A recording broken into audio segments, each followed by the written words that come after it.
4 मार्च 2025 प्रातः मुरली। ओम शांति। बाप दादा मधुबन। मीठे बच्चे, जिन्होंने शुरू से भक्ति की है, 84 जन्म लिए हैं, वह तुम्हारे ज्ञान को बड़ी रुचि से सुनेंगे, इशारे से समझ जाएंगे। प्रश्न: देवी देवता घराने के नज़दीक वाली आत्मा है या दूर वाली? उसकी परख क्या होगी? उत्तर: जो तुम्हारे देवता घराने की आत्माएं होंगी, उन्हें ज्ञान की सब बातें सुनते ही जच जाएंगी। वह मूंझेंगे नहीं। जितना बहुत भक्ति की होगी, उतना जास्ती सुनने की कोशिश करेंगे। तो बच्चों को नब्ज देखकर सेवा करनी चाहिए। ओम शांति। रूहानी बाप बैठ रूहानी बच्चों को समझाते हैं। यह तो बच्चे समझ गए हैं, रूहानी बाप है निराकार, इस शरीर द्वारा बैठ समझाते हैं। हम आत्मा भी निराकार हैं, इस शरीर से सुनते हैं। तो अब दो बाप इकट्ठे हैं ना? बच्चे जानते हैं दोनों बाप यहाँ हैं। तीसरे बाप को जानते हो, परंतु उनसे फिर भी यह अच्छा है, इनसे फिर वह अच्छा, नंबरवार है ना? तो उस लौकिक से संबंध निकल बाकी इन दोनों से संबंध हो जाता है। बाप बैठ समझाते हैं मनुष्यों को कैसे समझाना चाहिए। तुम्हारे पास मेला प्रदर्शनी में तो बहुत आते हैं, यह भी तुम जानते हो। 84 जन्म कोई सब तो नहीं लेते होंगे। यह कैसे पता पड़े यह 84 जन्म लेने वाला है या 10 जन्म लेने वाला है, वह 20 जन्म लेने वाला है? अब तुम बच्चे यह तो समझते हो कि जिसने बहुत भक्ति की होगी शुरू से लेकर, तो उनको फल भी इतना ही जल्दी और अच्छा मिलेगा। थोड़ी भक्ति की होगी और देरी से की होगी, तो फल भी इतना थोड़ा और देरी से मिलेगा। यह बाबा सर्विस करने वाले बच्चों के लिए समझाते हैं। बोलो, तुम भारतवासी हो तो बताओ, देवी देवताओं को मानते हो? भारत में इन लक्ष्मी नारायण का राज्य था ना? जो 84 जन्म लेने वाला होगा, शुरू से भक्ति की होगी, वह झट समझ जाएगा। बरोबर आदि सनातन देवी देवता धर्म था, रुचि से सुनने लग पड़ेंगे। कोई तो ऐसे ही देखकर चले जाते हैं, कुछ पूछते भी नहीं, जैसे कि बुद्धि में बैठता नहीं। तो उनके लिए समझना चाहिए यह अभी तक यहाँ का नहीं है, आगे चल समझ भी लेवे। कोई का समझने से झट कांध हिलेगा, कोई का समझाने से झट कांध हिलेगा। बरोबर इस हिसाब से तो 84 जन्म ठीक हैं। अगर कहते हैं हम कैसे समझें कि पूरे 84 जन्म लिए हैं? अच्छा, 84 नहीं तो 82 देवता धर्म में तो आए होंगे। देखो, इतना बुद्धि में जचता नहीं है तो समझो यह 84 जन्म लेने वाला नहीं है। दूर वाले कम सुनेंगे। जितना बहुत भक्ति की हुई होगी, वह जास्ती सुनने की कोशिश करेंगे, झट समझ जाएंगे। कम समझता है तो समझो यह देरी से आने वाला है। भक्ति भी देरी से की होगी। बहुत भक्ति करने वाला इशारे से समझ जाएगा। ड्रामा रिपीट तो होता है ना? सारा भक्ति पर मदार है। इस बाबा ने सबसे नंबर 1 भक्ति की है ना? कम भक्ति की होगी तो फल भी कम मिलेगा। यह सब समझने की बातें हैं, मोटी बुद्धि वाले धारण कर नहीं सकेंगे। यह मेले प्रदर्शनियाँ तो होती रहेगी, सब भाषाओं में निकलेगी, सारी दुनिया को समझाना है ना? तुम हो सच्चे सच्चे पैगंबर और मैसेंजर। वह धर्म स्थापक तो कुछ भी नहीं करते ना, वह गुरु हैं, गुरु कहते हैं, परंतु वह कोई सद्गति दाता थोड़े ही है। वह जब आते हैं उनकी संस्था ही नहीं तो सद्गति किसकी करेंगे? गुरु वह जो सद्गति दे, दुख की दुनिया से शांति धाम ले जाए। क्राइस्ट आदि गुरु नहीं, वह सिर्फ धर्म स्थापक है। उन्हों का और कोई पोजीशन नहीं है। पोजीशन तो उन्हों का है जो पहले पहले सतो प्रधान से फिर सतो रजो तमो में आते हैं। वह तो सिर्फ अपना धर्म स्थापन कर पुनर्जन्म लेते हैं। जब फिर सबकी तमो प्रधान अवस्था होती है तो बाप आकर सबको पवित्र बनाए ले जाते हैं। पावन बना तो फिर पतित दुनिया में नहीं रह सकते। पवित्र आत्माएं चली जाएंगी मुक्ति में, फिर जीवन मुक्ति में आएंगी। कहते भी हैं वह लिबरेटर है, गाइड है, परंतु इसका भी अर्थ नहीं समझते। अर्थ समझ जाएं तो उनको जान जाएं। सतयुग में भक्ति मार्ग के अक्षर भी बंद हो जाते हैं। यह भी ड्रामा में नूंद है जो अपना अपना पार्ट बजाते रहते हैं। सद्गति को एक भी पा न सके, अभी तुमको यह ज्ञान मिल रहा है। बाप भी कहते हैं मैं कल्प कल्प कल्प के संगम युगे आता हूँ। इनको कहा जाता है कल्याणकारी संगम युग, और कोई युग कल्याणकारी नहीं है। सतयुग और त्रेता के संगम का कोई महत्व नहीं। सूर्यवंशी पास्ट हुए, फिर चंद्रवंशी राज्य चलता है, फिर चंद्रवंशी से वैश्यवंशी बनेंगे तो चंद्रवंशी पास्ट हो गए। उनके बाद क्या बने वह पता ही नहीं रहता है। चित्र आदि रहते हैं तो समझेंगे। वह सूर्यवंशी हमारे बड़े थे, वह चंद्रवंशी थे,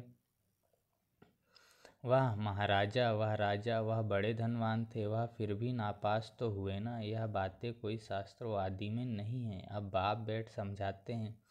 सभी कहते हैं हमको लिबरेट करो, पतित से पावन बनाओ। सुख के लिए नहीं कहेंगे, क्योंकि सुख के लिए निंदा कर दी है शास्त्रों में। सब कहेंगे मन की शांति कैसे मिले। अभी तुम बच्चे समझते हो, तुमको सुख शांति दोनों मिलते हैं। जहाँ शांति है वहाँ सुख है, जहाँ अशांति है वहाँ दुख है। सतयुग में सुख शांति है, यहाँ दुख अशांति है। यह बाप बैठ समझाते हैं तुमको। माया रावण ने कितना तुच्छ बुद्धि बनाया है, यह भी ड्रामा बना हुआ है। बाप कहते हैं मैं भी ड्रामा के बंधन में बंधा हुआ हूँ। मेरा पार्ट ही अभी है जो बजा रहा हूँ। कहते भी हैं बाबा कल्प कल्प आप ही आकर भ्रष्टाचारी पति से श्रेष्ठाचारी पावन बनाते हो। भ्रष्टाचारी बने हो रावण द्वारा, अब बाप आकर मनुष्य से देवता बनाते हैं। यह जो गायन है उनका अर्थ बाप ही आकर समझाते हैं। उस अकाल तख्त पर बैठने वाले भी इसका अर्थ नहीं समझते। बाबा ने तुमको समझाया है आत्माएं अकाल मूर्त है। आत्मा का यह शरीर है रथ, इस पर अकाल अर्थात जिसको काल नहीं खाता वह आत्मा विराजमान है। सतयुग में तुमको काल नहीं खाएगा, अकाले मृत्यु कभी नहीं होगी। वह है ही अमरलोक। क्या है मृत्युलोक? अमरलोक मृत्युलोक का भी अर्थ कोई नहीं समझते हैं। बाप कहते हैं मैं तुमको बहुत सिंपल समझाता हूँ, सिर्फ मामेकम याद करो तो तुम पावन बन जाएंगे। साधु संत आदि भी गाते हैं पतित पावन। पतित पावन बाप को बुलाते हैं। कहाँ भी जाओ तो यह जरूर कहेंगे पतित पावन। सच तो कभी छिप नहीं सकता। तुम जानते हो अभी पतित पावन बाप आए हुए हैं, हमें रास्ता बता रहे हैं। कल्प पहले भी कहा था अपने को आत्मा समझ मामेकम याद करो तो तुम सतो प्रधान बन जाएंगे। तुम सब आशिक हो मुझ माशूक के। वह आशिक माशूक तो एक जन्म के लिए होते हैं, तुम जन्म जन्मांतर के आशिक हो। याद करते आए हो हे प्रभु, देने वाला तो एक ही बाप है ना। बच्चे सब बाप से ही मांगेंगे। आत्मा जब दुखी होती है तो बाप को याद करती है। सुख में कोई याद नहीं करते, दुख में याद करते हैं। बाबा आकर सद्गति दो। जैसे गुरु के पास जाते हैं, हमको बच्चा दो। अच्छा बच्चा मिल गया तो बहुत खुशी होगी, बच्चा नहीं हुआ तो कहेंगे ईश्वर की भावी। ड्रामा को तो वह समझते ही नहीं। अगर वह ड्रामा कहे तो फिर सारा मालूम होना चाहिए। तुम ड्रामा को जानते हो और कोई नहीं जानते, ना कोई शास्त्रों में ही है। ड्रामा माना ड्रामा, उनके आदि मध्य अंत का पता होना चाहिए। बाप कहते हैं मैं 5-5 हजार वर्ष बाद आता हूँ। यह 4 युग बिल्कुल इक्वल हैं। स्वास्तिका का भी महत्व है ना। खाता जो बनाते हैं तो उसमें स्वास्तिका बनाते हैं, यह भी खाता है ना। हमारा फ़ायदा कैसे होता है, फिर घाटा कैसे पड़ता है। घाटा पड़ते पड़ते अभी पूरा घाटा पड़ गया है। यह हार जीत का खेल है। पैसा है और हेल्थ भी है तो सुख है, पैसा है हेल्थ नहीं तो सुख नहीं। तुमको हेल्थ वेल्थ दोनों देता हूँ तो हैप्पीनेस है ही। जब कोई शरीर छोड़ता है तो सुख से तो कहते हैं फलाना स्वर्ग पधारा, लेकिन अंदर दुखी होते रहते हैं। इसमें तो और ही सुख होना चाहिए, फिर उनकी आत्मा को नरक में क्यों बुलाते हो? कुछ भी समझ नहीं है। अभी बाप आकर यह सब बातें समझाते हैं। बीज और झाड़ का राज समझाते हैं। ऐसे झाड़ और कोई बना न सके। यह कोई इसने नहीं बनाया है, इनका कोई गुरु नहीं था। अगर होता तो उनके और ही शिष्य होते ना। मनुष्य समझते हैं इनको कोई गुरु ने सिखाया है। यह तो कहते परमात्मा की शक्ति प्रवेश करती। अरे परमात्मा की शक्ति कैसे प्रवेश करेगी? बेचारे कुछ भी नहीं जानते। बाप खुद बैठ बताते हैं, मैंने कहा था मैं साधारण बूढ़े तन में आता हूँ, आकर तुमको पढ़ाता हूँ। यह भी सुनते हैं, अटेंशन तो हमारे ऊपर है। यह भी स्टूडेंट है, या अपने को और कुछ नहीं कहते। प्रजापिता सो भी स्टूडेंट भल। इसने विनाश भी देखा परंतु समझा कुछ भी नहीं। आहिस्ते आहिस्ते समझते गए। जैसे तुम समझते जाते हो बाप तुमको समझाते हैं, बीच में यह भी समझाते जाते हैं, पढ़ते रहते हैं। हर एक स्टूडेंट पुरुषार्थ करेंगे पढ़ने का। ब्रह्मा विष्णु शंकर तो है सूक्ष्म वतनवासी, उन्हों का क्या पाठ है यह भी कोई नहीं जानते। बाप हर एक बात आप ही समझाते हैं, तुम प्रश्न कोई पूछ नहीं सकते। ऊपर में शिव परमात्मा फिर देवताएं, उनको मिला कैसे सकते? अभी तुम बच्चे जानते हो। बाप इसमें आकर प्रवेश करते हैं, इसलिए कहा जाता है बाप दादा। बाप अलग है, दादा अलग है। बाप शिव, दादा ब्रह्मा है। वर्षा शिव से मिलता है, इन द्वारा ब्रह्मा हो गए ब्राह्मण हो गए ब्रह्मा के बच्चे। बाप ने अडॉप्ट किया है ड्रामा के प्लान अनुसार। बाप कहते हैं नंबर 1 भक्त यह है। 84 जन्म भी इसने लिए हैं। सांवरा और गोरा भी इनको कहते हैं। श्री कृष्ण सतयुग में गोरा था, कलयुग में सांवरा है। पतित है ना, फिर पावन बनते हैं। तुम भी ऐसे बनते हो। यह है आयरन एजेड वर्ड, वह है गोल्डन एजेड वर्ड। सीढ़ी का किसको पता नहीं है। जो पीछे आते हैं वह 84 जन्म थोड़े ही लेते होंगे, वह जरूर कम जन्म लेंगे। फिर उनको सीढ़ी में दिखा कैसे सकते? बाबा ने समझाया है सबसे जास्ती जन्म कौन लेंगे, सबसे कम जन्म कौन लेंगे। यह है नॉलेज। बाप ही नॉलेजफुल पतित पावन है। आदि मध्य अंत की नॉलेज सुना रहे हैं। वह सब नेति नेति करते आए हैं, अपनी आत्मा को ही नहीं जानते तो बाप को फिर कैसे जानेंगे? सिर्फ कहने मात्र कह देते हैं आत्मा क्या चीज़ है, कुछ भी नहीं जानते। तुम अभी जानते हो आत्मा अविनाशी है, उसमें 84 जन्मों का अविनाशी पाठ नूंधा हुआ है।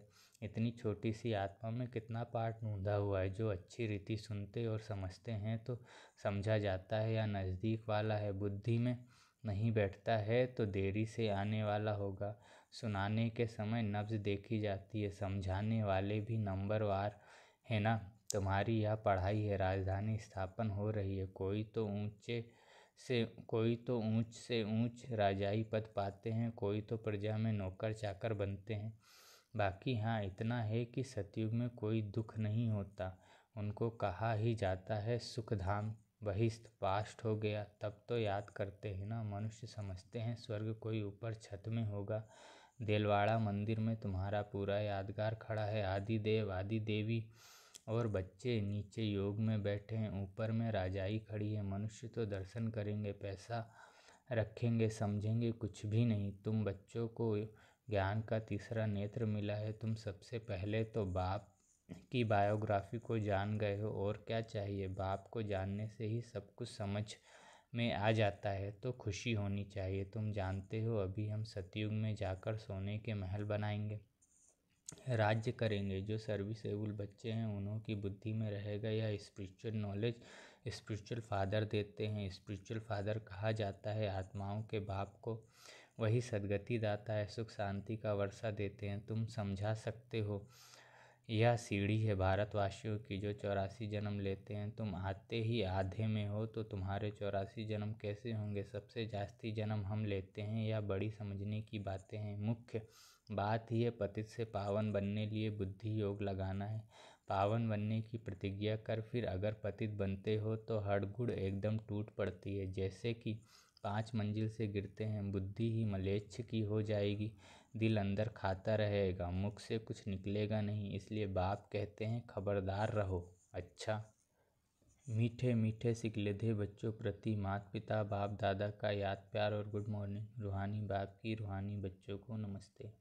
मुझ रूहानी बच्चे की रूहानी माता पिता मम्मा बाबा बाप दादा को याद प्यार गुड मॉर्निंग और नमस्ते। शुक्रिया बाबा, शुक्रिया आपका पद्मा पदम गुना शुक्रिया। धारणा के लिए मुख्य सार।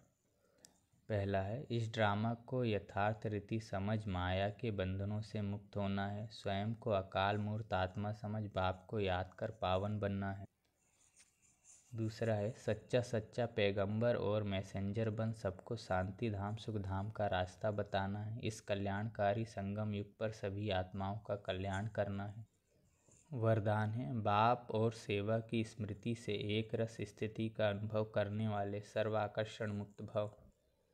जैसे सर्वेंट को सदा सेवा और मास्टर याद रहता है, ऐसे वर्ल्ड सर्वेंट सच्चे सेवाधारी बच्चों को भी बाप और सेवा के सिवाय कुछ भी याद नहीं रहता। इससे ही एक रस स्थिति में रहने का अनुभव होता है।